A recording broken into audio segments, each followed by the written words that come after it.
ஆண்டவராகிய இயேசு கிறிஸ்துவின் நாமத்தினாலே உங்கள் யாவருக்கும் 1711வது காலை மன்னா செய்தி மூலமாக உங்களை சந்திப்பதில் மிக்க மகிழ்ச்சி அடைகிறேன். தேவனாகிய கர்த்தர் இந்த இரவு முழுவதும் பாதுகாத்து அற்புதமாய் 12வது மாதம் 6ஆம் தேதி வெள்ளிக்கிழமை உபவாச நாள் என்று நம்மை அழைத்து கொண்டு வந்திருக்கிறார். தேவன் நல்லவராய் இருக்கிறார். இப்பொழுது நீங்க பார்க்கிறது தூத்துக்குடியில இருக்கிற உப்பளம். அதாவது இங்க தான் உப்பு விளைச்சல் அதிகமாய் காணப்படுகிறது. எனவே இந்த நாளில் ஜெப விண்ணப்பமாக இந்த உப்பளம் விளையிற இந்த தூத்துக்குடி பகுதியை கர்த்தர் ஆசீர்வதிக்கணும். நீங்க பார்க்குற நான் உட்கார்ந்துருக்கிற இந்த இடம் உப்பளுக்கு மேலதான் உட்கார்ந்துருக்கிறேன். இந்த உப்பளத்தெல்லாம் கர்த்தர் ஆசீர்வதிக்கணும். இதில் வேலை செய்கிறவங்களை ஆசீர்வதிக்கணும். இவங்களுக்கு வேண்டிய எல்லா ஆசீர்வாதங்களும் காணப்படும்படியாக ஜெபிக்கணும். இந்த உப்பளத்துல அவங்கள்ட்ட விசாரித்த போது ஒரு டன்னு 2500 ரூபா தான் போகுது. அந்த அளவு வரத்து இல்லை, விளைச்சல் இல்லை, விலை இல்லைன்னு சொல்லி சொன்னாங்க. எனவே இப்படிப்பட்ட உப்பளத்தை வைத்து நடத்துகிற ஒவ்வொருவருக்காக நம்ம ஜெபிப்போம். தேவன் ஆசீர்வதிப்பாராக. தூத்துக்குடினாலேயே உப்பு விளையிற இடம் தான் அதிகமாக உள்ளது. அது மாத்திரமல்ல, இந்த நாளில் அவங்களுக்காக ஜெபிப்போம். வேதத்திலிருந்து ஒரு வசனத்தை வாசிக்கலாம்.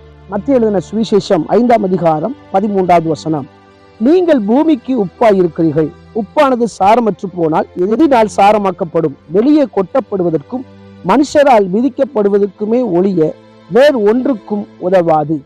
எனக்கு பிரியமான கர்த்தருடைய பிள்ளைகளே, அன்பார்ந்த தேவ ஊழியர்களே, அருமையான நண்பர்களே, உப்பினுடைய தன்மையை பற்றி பார்ப்போம் என்று சொன்னால், உப்பு சுவை உள்ளது, உப்பு வெண்மை உள்ளது, உப்பு மாற்றத்தை உண்டு பண்ணக்கூடியது.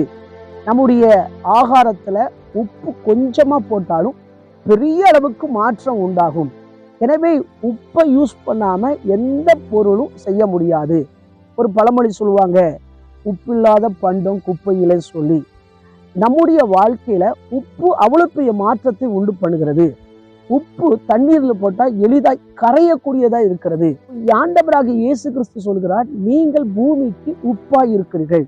உப்போடு ஒவ்வொரு மனிதனுடைய வாழ்க்கை இணைத்து பேசுகிறார்.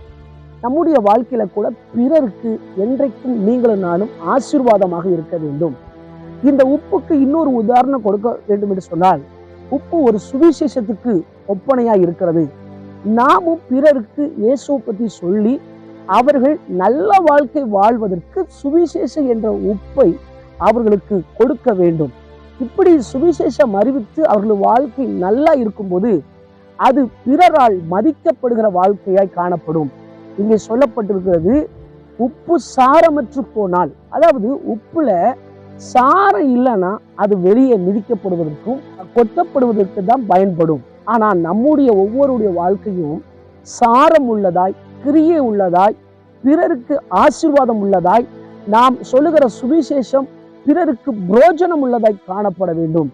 இன்றைக்கும் அநேக மக்களை பாருங்க, பிறரால் மதிக்கப்பட முடியாமல், ஆசீர்வதிக்கப்பட முடியாமல் ஏனோ தானன்னு வாழ்கின்றனர்.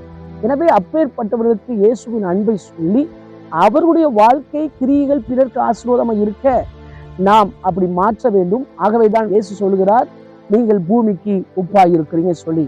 இதை பார்த்து கொண்டிருக்கிற உங்க வாழ்க்கையில கூட நீங்க யோசிக்கலாம், நானும் பயனற்றவனா இருக்கிறேனே, பிறருக்கு என் மூலமா ஆசீர்வாதம் இல்லையே அப்படின்னு சொல்லியிருந்தா உங்களை சாரம் உள்ள மக்களாய் கர்த்தர் மாற்றுவான். உங்க கிரியை பலருக்கு ஆசீர்வாதமாய், அநேகருக்கு உறுதுணையாய் மாற்ற கர்த்தர் உங்களை பயன்படுத்துவார். எனவே நம்முடைய வாழ்க்கையில் இன்றைக்கு அர்ப்பணிப்போம். ஆண்டவரே, நாங்களும் உமக்கு இந்த உப்பை போல ஆண்டவரை சாரம் உள்ளவர்களாய் மாற்ற கர்த்தர் உதவி செய்யுங்க. இந்த உலகத்தில் இருக்க எல்லா மனிதர்களும் இயேசு என்ற சுவிசேஷத்தை ஏற்றுக்கொண்டு நீர் இந்த உலகத்தில் பிறந்ததை அறிந்து செயல்பட கர்த்தர் உதவி செய்யுங்க என்று சொல்லி ஜெபிப்போம். தேவன் பெரிய காரியங்களை செய்வாராக. கண்களை மூடி ஜெபிக்கலாம். எங்களை நேசிக்கிற நல்ல தகப்பனே, இந்த வேலைக்காக வருகிறோம். தொடர்ந்து நாங்கள் கேட்ட வார்த்தையின்படி எங்களுடைய வாழ்க்கை பிறருக்கு ஆண்டவருடைய உப்பை போல சுவை உள்ளதாய் காணப்பட கர்த்தர் கிருபை பாராட்டுங்க. நாங்கள் ஒவ்வொருவருக்கும் உடைய பிறப்பின் நற்செய்தி சொல்லி ஆண்டவருக்கு நிறை நடத்தக்கூடியவர்களாய் மாற்றுவீரான் ஜெபிக்கிறேன். விசேஷமாய் இந்த உப்பளத்தை நடத்துகிற ஆண்டவர், உப்பளத்தை வைத்திருக்கிற உற்பத்தி ஆகிற ஆண்டவரை ஸ்தோத்திரம், இந்த இடத்துக்காக, இந்த முதலாளிகளுக்காக ஆண்டவரை ஸ்தோத்திரம், வேலை செய்கிற ஒவ்வொரு லேபருக்காக ஜெபிக்கிறேன். கர்த்தர் அவங்களை ஆசீர்வதிங்க. இது நல்ல விலைக்கு போகட்டும், பிற தேசங்களுக்கு, பிற மாவட்டங்களுக்கு ஆசீர்வாதமாக இருக்கட்டும் என்று ஜெபிக்கிறேன். ஆண்டவரே, தொடர்ந்து இவர்களை ஆசீர்வதிப்பீராக. பிறந்த நாள் திருமண நாளை நினைவுகூர்கிறவர்களை ஆசீர்வதிங்க. எண்ணி முடியாத அதிசயங்களை அவங்க வாழ்க்கையில செய்வீராக. கர்ப்பகால ஸ்திரீகளை ஆசீர்வதிங்க.